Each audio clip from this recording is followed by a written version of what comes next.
السلام علیکم ناظرین و سامعین، امید کرتا ہوں آپ سب خیر و عافیت سے ہوں گے۔ آپ کی خدمت میں عنایت اللہ کے مشہور زمانہ ناول فردوس ابلیس کا ایپیسوڈ نمبر 38 پیش لفظ ہے۔ لڑکی ادھر آ جا، فرا کو آواز سنائی دی۔ اپنے امیر کے خیمے تک آ جا لڑکی۔ فرا گھوڑے سے اتری اور سالے نمیری کے خیمے تک دوڑتی گئی۔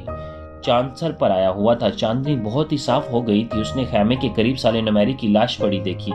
میرے ساتھ خیمے میں آ، سردار نے فرا سے کہا، اور بتاؤ نقشہ کہاں ہے؟ سردار اور فرا اندر چلے گئے۔ فرا نے چمڑے کا ایک تھیلا اٹھا کر سردار کے حوالے کیا اور بتایا کہ نقشہ اس میں ہے۔ سردار تھیلا اٹھائے خیمے سے باہر آ گیا۔ تھیلے میں کچھ اور چیزیں پڑی تھیں جو سردار نے باہر پھینک دیں، پھر اس میں نقشہ نکالا۔ فرا نے کہا، یہی ہے، اور وہ وہاں سے چل پڑی۔ کہاں جا رہی ہو تو؟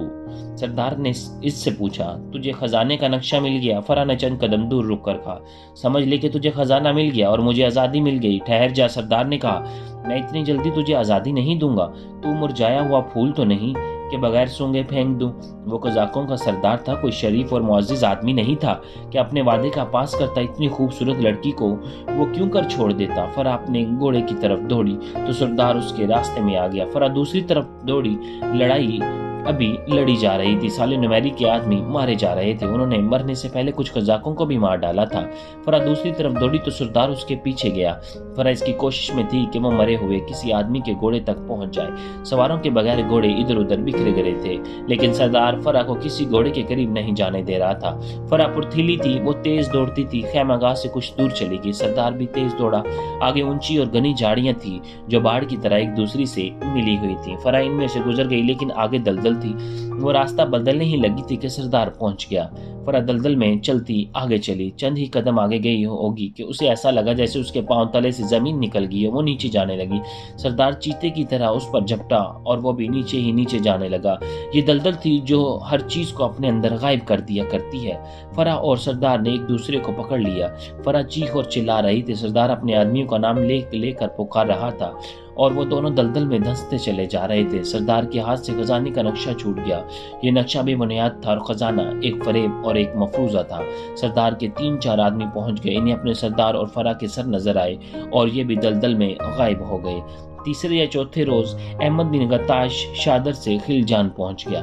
خلجان کا قلعہ مبارک ہو۔ پیر مرشد حسن بن صبا نے اس کا استقبال کرتے ہوئے کہا، کیا سالے نمیری کی واپسی کا کوئی امکان ہے؟ احمد بن غطاش نے پوچھا۔ نہیں، حسن بن صبا نے جواب دیا، خزانہ وہ اسدہ ہے جو آج تک نہیں جانے کتنے انسانوں کو نگل چکا ہے۔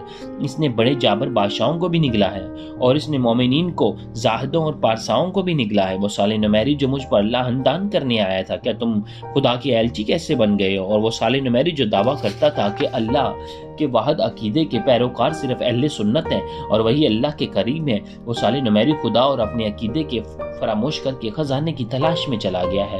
فرا بھی اسی کے ساتھ چلی گئی ہے۔ کہ تمہیں اس کا افسوس ہے؟ احمد بن غطاش نے پوچھا۔ نہیں مرشد، حسن بن صبا نے کہا، میں حیران ہوں کہ جانتے ہوئے کہ ہم سالے نمیری کو خزانے کا دھوکہ دے کر غائب کر رہے ہیں، اس کے ساتھ کیوں چلی؟ اتنے میں دربان نے اندر آ کر بتایا کہ والی خلجان سالے نمیری کا ایک آدمی بہت بری حالت میں آیا ہے۔ حسن بن صبا نے کہا کہ اسے فوراً اندر لے آؤ۔ ایک آدمی دربان کے سہارے اندر آیا۔ اس کے کپڑے خون سے لال تھے، خون خشک ہو چکا تھا، اس کے سر پر بازو اور کپڑے پڑے ہوئے تھے۔ احمد بن غطاش کے کہنے پر اسے پانی پلایا گیا۔ وہ تو جیسے آخری سانس لے رہا تھا۔ کون ہو تم؟ احمد بن غطاش نے پوچھا۔ کہاں سے آئے؟ ایک دن کی مسافت 4 دنوں میں طے کی ہے، اس نے ہامتی سانسوں کو سنبھال کر بڑی ہی مشکل آواز سے کہا۔ ان 11 آدمیوں میں سے تھا جو سالے نمیری کے ساتھ گئے تھے۔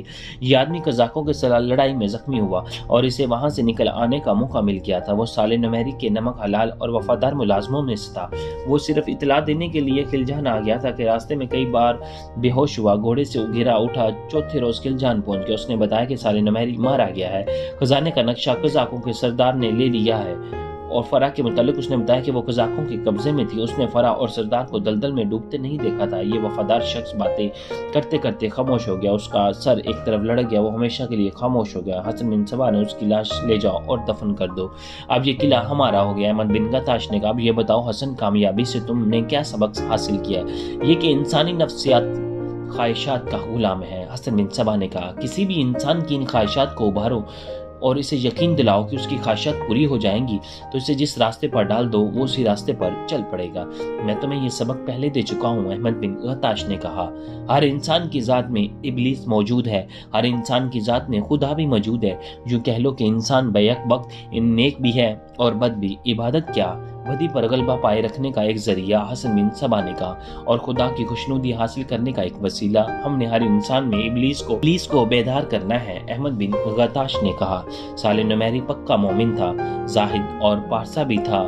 تم ایسے خزانے کا راستہ دیکھ رہے تھا جو فرح حسین لڑکی بھی شامل تھی۔ تم نے دیکھا اس شخص کی پارسائی اس طرح اڑ گئی جس طرح سورج کی تمازت سے شبنم اٹھ جاتی ہے۔ تلبیس ابلیس آئمہ تلبیس اور تاریخ ابن خلدون میں تفصیل سے لکھا ہے کہ احمد بن غطاش اور حسن بن صبا نے راتوں کو آئینہ کی چمک دکھا کر جس طرح لوگوں کو دکھایا تھا کہ خدا کا ایلچی زمین پر اترا ہے، اس وسیع و عریض علاقے کے لوگوں پر وہی اثر ہوا تھا جو پیدا کرنا مقصود تھا۔ حسن بن صبا نے لوگوں کو اپنی زیارت بھی کرائی تھی اور ایک خاص جڑی بوٹی کی دھنی اتنے بڑے مجمع کو دے کر لوگوں کو ذہنوں پر غلبہ حاصل کر لیا تھا۔ یہ تاریخ کی پہلی اجتماعی ہپنوٹائزم تھی۔ اگر یہ ڈھنگ اختیار نہ کیا جاتا تو لوگ بھی اس کے قائل ہو جاتے، کیونکہ لوگوں میں توہم پرستی اور افواہ پسندی جیسی کمزوریاں موجود تھیں۔ حسن بن صبا نے قبیلوں کے سرداروں کو خصوصی اہمیت دی تھی۔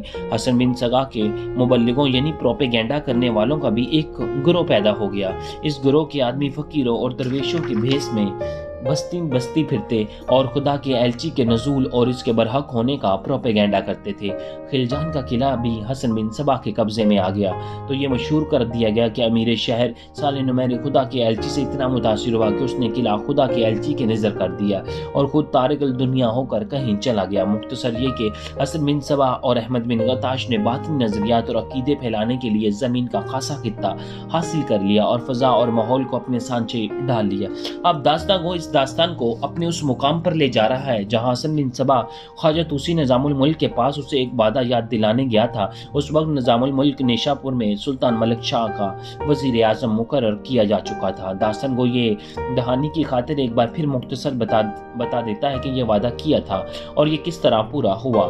خواجہ حسن طوسی جو بعد میں نظام الملک کے نام سے مشہور ہوا، تاریخ کی ایک مشہور شخصیت عمر خیام اور حسن بن صبا ایک عالمی مشہور عالم امام موافق کے مدرسے میں پڑھتے تھے۔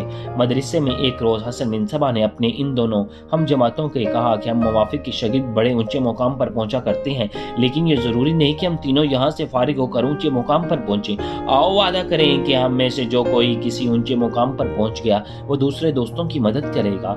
تینوں دوستوں نے ہاتھ ملا کر یہ وعدہ کیا۔ نظام الملک اور عمر خیام کے وہم و گمان میں بنا تھا کہ حسن بن صبا نے بڑے ہی مذموم مقاصد کی خاطر یہ وعدہ اور معاہدہ کیا ہے۔ پھر ایسے ہوا کہ تینوں تعلیم سے فارغ ہو کر اپنی رک گئے۔ راہ الگ کر رہی کچھ عرصے بعد نظام الملک سلطان ملک شاہ کے ہاں گیا، ملازمت مانگی۔ اس کی قابلیت اور فہم فراست کو دیکھ کے سلطان ملک شاہ نے اسے اپنا وزیر بنا لیا اور کچھ ہی عرصے بعد اسے وزیر اعظم بنا دیا۔ اس کے ساتھ ہی اسے نظام الملک کا خطاب دیا گیا۔ عمر خیام کو پتہ چلا کہ اس کا ہم جماعت اور دوست وزیر اعظم بن گیا تو اسے جا ملا اور مدرسے کے زمانے کا وعدہ یاد دلایا۔ نظام الملک نے عمر خیام کو ملازمت دلانی چاہی، لیکن عمر خیام نے کہا وہ تحقیق کے میدان میں جانا چاہتا ہے، پھر وہ کتابیں لکھے گا۔ نظام الملک نے اسے سلطان سے اچھی خاصی رقم دلوا دی۔ عمر خیام نے حکمت میں نام پیدا کیا اور ایسی کتابیں لکھی جو آج تک سند کے طور پر استعمال کی جاتی ہیں۔ اس کے بعد حسن بن صبا نظام الملک کے پاس گیا اور اسے بتایا کہ وہ تلاش روزگار میں مارا پھر رہا ہے اور ذلیل و خوار ہو رہا ہے۔ آخر مجبور ہو کر اس کے پاس آیا ہے۔ کیا تم اتنے لمبے سال بے روزگار پھرتے رہے ہو؟ نظام الملک نے پوچھا تھا۔ اگر کہیں روزی کا ذریعہ ملا بھی تو کچھ دنوں بعد ختم ہو گیا۔ حسن بن صبا نے کہا تھا، مجھے تاجر بننے کا شوق دیا گیا، لیکن تجارت کے لیے سرمایہ کہاں سے لاتا؟ دکانداری مجھ سے ہوتی نہیں۔ میں تو روزگار کی تلاش میں مصر تک چلا گیا تھا، لیکن قسمت نے کہیں بھی ساتھ نہ دیا۔ لوگ کہتے ہیں کہ تم نے اتنا زیادہ علم حاصل کر لیا ہے کہ تم سرکاری عہدے پر ہی کام کر سکتے ہو۔ نظام الملک شریف النفس اور مخلص انسان تھا۔ اس نے اپنے دوست اور ہم جماعت کو اس افسردگی، مایوسی اور تنگدستی کے عالم میں دیکھا تو اس نے سلطان ملک شاہ کو بتایا۔ اس کا ایک دوست آیا اور جو غیر معمولی فہم اور فراست کا مالک ہے۔ اس تعلیمی سند یہ ہے کہ امام موافق کے مدرسے کا پڑھا ہوا ہے۔ ہمارے لیے صرف آپ کی رائے سند ہے۔ سلطان نے کہا تھا،